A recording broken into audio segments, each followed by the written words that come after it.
देखील फक्त महादेवाचीच पूजा होती असं नाही बरं का मंडळी.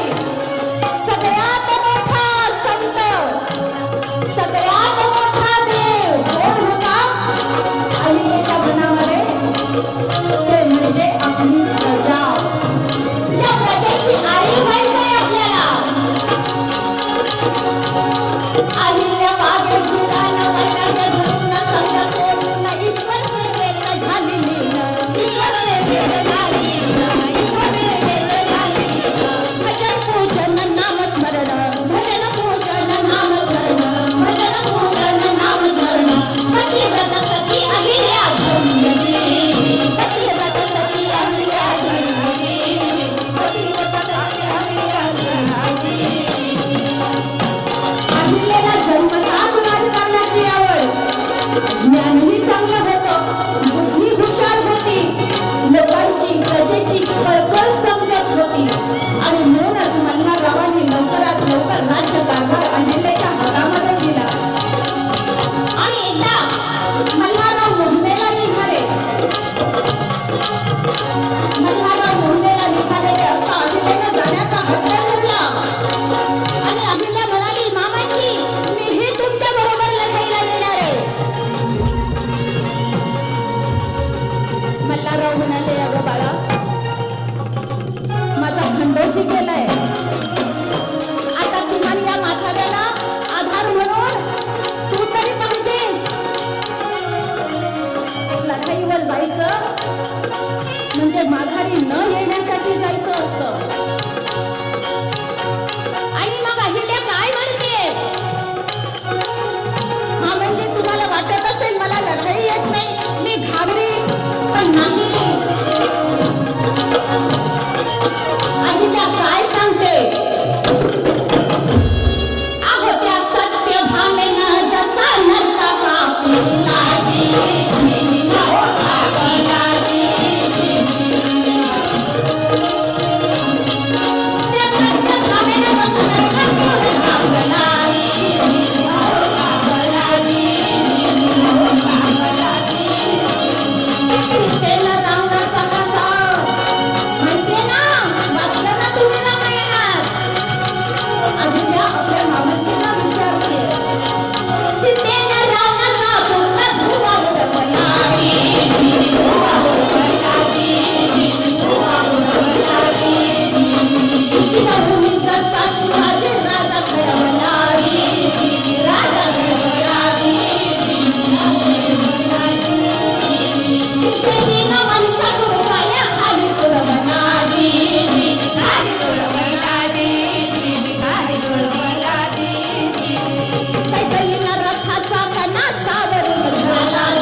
दुर्दैवाची गोष्ट म्हणजे पतीनंतर पुत्र विरह आला राणीला. अहिलेला पुन्हा पुत्र विरह आला, पण तरी सुद्धा त्याच्यावर मात करून राणी पुढे निघाली. पण हे मात्र त्यांच्याच जनतेतल्या एका पटलं नाही. तात्याबा चंद्रचूड. मग पुढं काय झालं? तात्याबा चंद्रचूडानं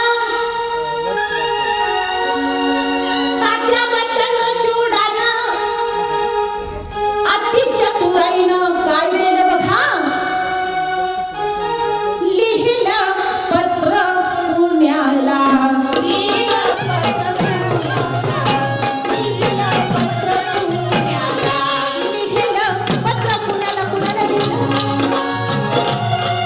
पुण्याचे श्रीमंत माधवराव पेशवे आणि राघवदादा पेशवे.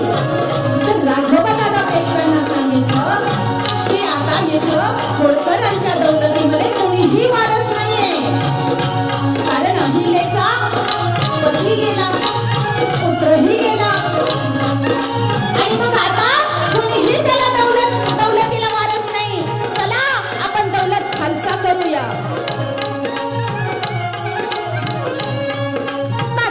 चंद्रचूडानं त्याच्या मनी पाप दारुण, त्याच्या मनी पाप दारुण का वारस नाही म्हणून, वारस नाही म्हणून लिहिलं पुण्याला पत्र लिहून. काय होता पत्राचा मजकूर? दौलत खालसा करून तुम्ही त्वरित यावर चालून, तुम्ही त्वरित यावर चालून पुण्याला पत्र लिहिलं चंद्रचूडानं.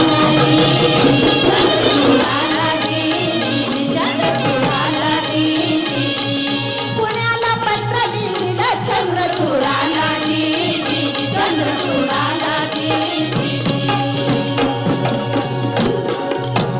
अहिलेनं हेही जाणलं, कारण एवढी जागरूकता आपल्या राज्यामध्ये तिच्या मनात निर्माण झाली होती. कुठं काय चाललेलं आहे? अतिशय बारकावा. स्त्रियांच्यावर अन्याय अत्याचार करण्याची कोणाची हिंमत तर नव्हतीच, पण विधवा विवाह, सती प्रथा या सगळ्यांना मातीत गाडण्याचा प्रयत्न या माऊलीनं केला आणि स्त्रियांना समानतेच्या दिशेनं न्यायला सुरुवात केली. ही गोष्ट तिला लक्षात आली आणि तिला लगवलं, आपल्या लेखनिकाला बोलवलं आणि काय सांगितलं पहा. अहिलेनं मनी जाणून,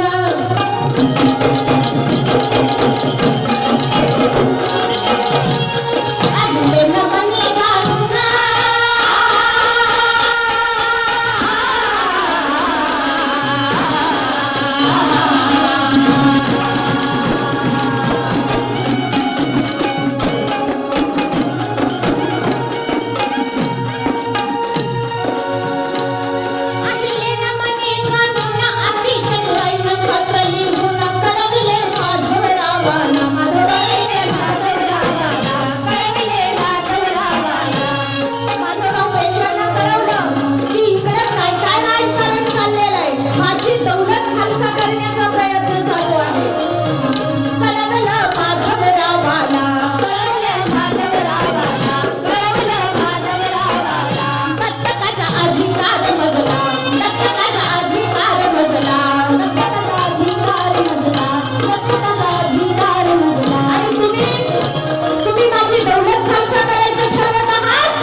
सुनबाई आहोत.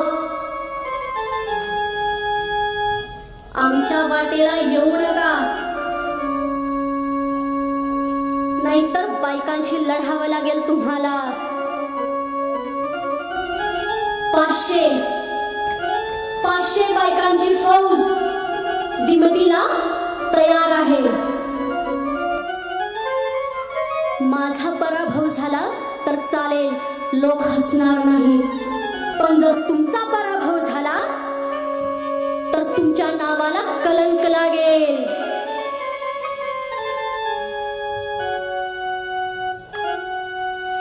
आणि इकडे दादा साईबाला लिहिलं पत्राला, खणखणीत लिहिलं पत्राला. हो, तुम्ही माझी दौलत खर्च करायला आलात, मला कळलंय. दौलत खर्च करण्याला तुम्ही आलाय कळलं या मला. पण 500 बायका मदतीला ठेवलेले, आणि जर बायकांची लढाई करायची असेल तर या, आम्ही केव्हाही तयार आहोत. पण जर तुमचा पराभव झाला तर लोक तुम्हाला नावं ठेवतील. अहो, तुम्ही अट्टेबार खेटे रोवलेले,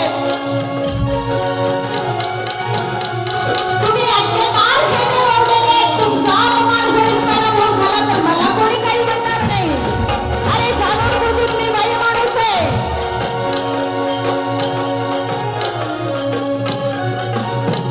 असं करता राघव दादाचा, असं करता राघव दादाचा लक्ष उतरलागी, लक्ष उतरलागी.